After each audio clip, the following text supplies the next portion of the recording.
Are you a constipated lady? Are you a backed up gal?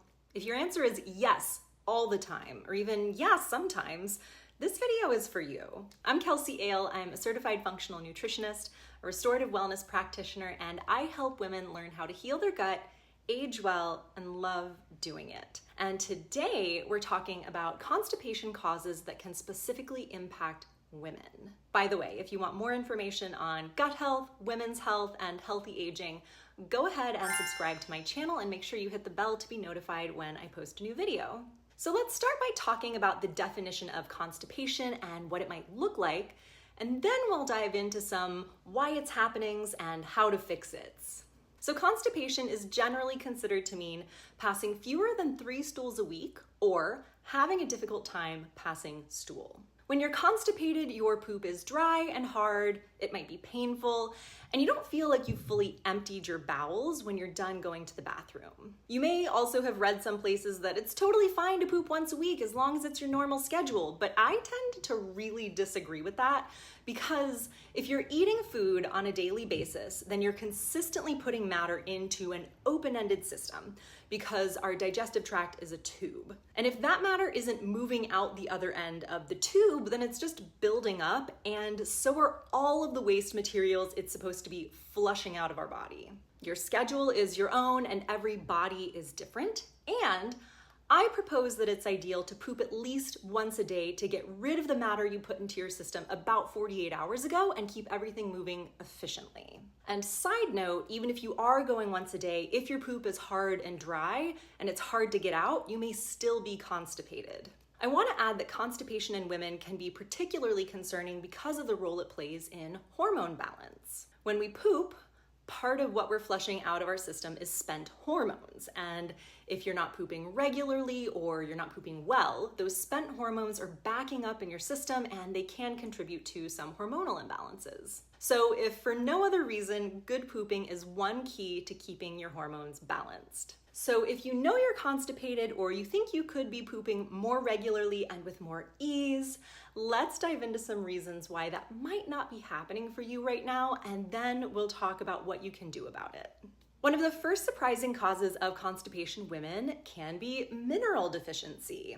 Magnesium and potassium in particular are important for muscular contractions, and our intestines are lined with muscle that actually squeezes and physically moves the contents through our system. If you're mineral deficient, your muscles may not be contracting optimally, and the contractions may not be strong enough to really get things moving. Low-carb diets, which can be popular with women, tend to be more mineral deficient because we get a ton of minerals from the rainbow of fruits and veggies that are out there. Also, low-carb diets may reduce your fiber intake, so you may not be getting enough roughage, but more on that in just a minute. But I heard another dietitian talking about fruits and roots, and I love rhyming things. So while green veggies are amazing and really important, these fruits and roots, these other forms of produce really have their own nutritional benefits and should be included on your plate as well. Really just eat a variety of fruits and vegetables. Also, supplementing with microminerals on top of increasing your dietary intake of mineral-rich foods might be a helpful idea. Circling back to the fiber note, fiber is important for happy, healthy poops because besides getting more minerals in, fiber from whole food sources is important for roughage to bulk up the stool. The bulking action of the fiber actually helps stimulate the muscular contractions we were talking about. Bodies are really fascinating and cool like that with these built-in sensors. Fiber is also key for microbial diversity in your intestines, which leads to healthier poops. Microbial diversity is the #1 indicator of gut health, and a healthy gut with high microbial diversity is low in inflammation and high in digestive capacity, so we're breaking down food efficiently, and also the muscular contractions we need can happen unimpeded, as opposed to having inflammation in the gut, which causes swelling in the intestinal wall and reduces the muscle's ability to contract effectively. Think about a partially inflated balloon that's like our uninflamed intestine. You can really squeeze and maneuver it more easily versus a very inflated balloon that's like our inflamed intestine. It doesn't really have enough give when we squeeze. Minerals and fiber also both tie into hydration. So first and foremost, we all probably know that hydration is one key to avoiding constipation. I recommend to aim for 2 to 3 liters of water a day. But if you're drinking a bunch of water and you're not including electrolytes, then your body might not be absorbing that water in an effective way. So you're not getting all the benefits you could be from all that hydrating. And what are electrolytes? They're minerals. And I will say that I totally underestimated the importance of electrolytes myself until I was in the hospital a little while ago and got put on IV fluids, and my skin was glowing. Like, was I in a hospital or at a day spa? Who's to say? But the simple act of hydrating with electrolytes made a huge difference in how well my body was absorbing water. And it was a difference I could visibly see. So that's another motivator for you right there to add electrolytes into your water. And I'm not talking about a ton of electrolytes all the time. And I'm not even necessarily talking about packets or powders. I personally alternate between adding an ounce or 2 of coconut water to my water bottle and adding about 10 drops or so of liquid trace minerals to get these hydrating benefits. But you can opt for electrolyte powder if that's what you're into, and maybe you like a little bit more flavor in your water, and I'm gonna go ahead and link some resources below the video for you to check out. Also, if you are eating enough fiber but not staying adequately hydrated, you're probably going to have constipation along with some smelly farts and maybe some cramping, because the fiber you're eating is absorbing water to bulk up your stool, and it's absorbing all of the water and it's making it harder for the stool to pass through your system. So you'll need to drink more water if you start eating more fiber. And again, I recommend aiming for about 2 to 3 liters of water a day. Next up, we have pelvic floor trauma or possible scar tissue as surprising causes of constipation in women.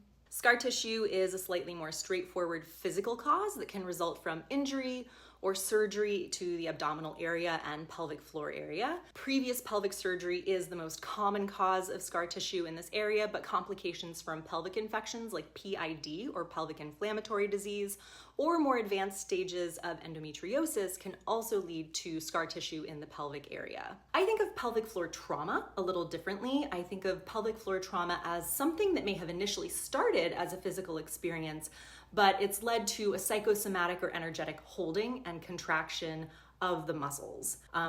Traumatic childbirth can cause both scar tissue and an emotional component in the pelvis, as can a history of sexual abuse or sexual assault. Whatever the original circumstances were, the result is tightening or holding and locking down of the pelvic floor muscles, most likely as a self-protective response. And these factors can be addressed in a multifaceted way through both supportive, trauma-informed mind-body therapy, as well as pelvic floor physical therapy. Stress, and chronic stress in particular, are also going to influence your ability to poop. Stress can cause muscular hypertonicity, which is like a permanent contraction instead of the alternating contractions and releases we need. And the permanent contractions are not helpful for allowing the flow of stool. If you think about it, when we're stressed, our body goes into fight or flight mode. And when we're trying to survive, we don't really have time to think about taking the perfect poop. We have to fight or get out of there. Some people react differently to stress and have diarrhea, but stress is also a really common cause of constipation. Estrogen also helps regulate the stress hormone cortisol, and if you're experiencing any sort of estrogen hormone imbalance, specifically low estrogen, you may notice an uptick in constipation because this can cause cortisol, the stress hormone levels, to rise. This can lead to decreased movement in the colon, which can cause constipation. And continuing on the topic of hormones, hormonal imbalances or fluctuations can on their own lead to constipation, even without the stress. Although, if your hormones are out of whack, most likely you're also a little stressed. High or low levels of estrogen can cause constipation. Just like we mentioned, estrogen helps regulate cortisol. And when estrogen levels decline, we can see an increase in cortisol, which slows down digestion and reduces the muscular contractions in the colon. Elevated estrogen can also cause a decrease in muscle tone, including in the pelvic floor, which can make it difficult to pass stool because, again, we need both the ability to contract and relax the pelvic muscles to allow things to move. And as for progesterone, some experts believe that increased progesterone levels can lead to constipation, especially around ovulation or a few days after. Progesterone can cause the muscles of the stomach and the digestive tract to relax too much, so we don't get the mixing and the peristaltic contractions that we need. And this causes movement through the colon to slow down, which can lead to stool staying in the colon longer, and then too much water gets absorbed out of it and the poop ends up drying out. And this can result in those small, dry little rabbit turds that are hard to get out. And a quick callback, hormone imbalances can be greatly exacerbated by low dietary fiber intake, which again is another main cause of constipation. So this is just another reason why fiber is important, specifically for women who suffer from constipation. Lastly, let's talk about sedentary lifestyles. I didn't think I had a sedentary lifestyle because I go for walks or I work out daily, but it turns out that that's not necessarily the defining factor. Sedentary can also be defined as spending 6 or more hours a day sitting or lying down, excluding time spent sleeping.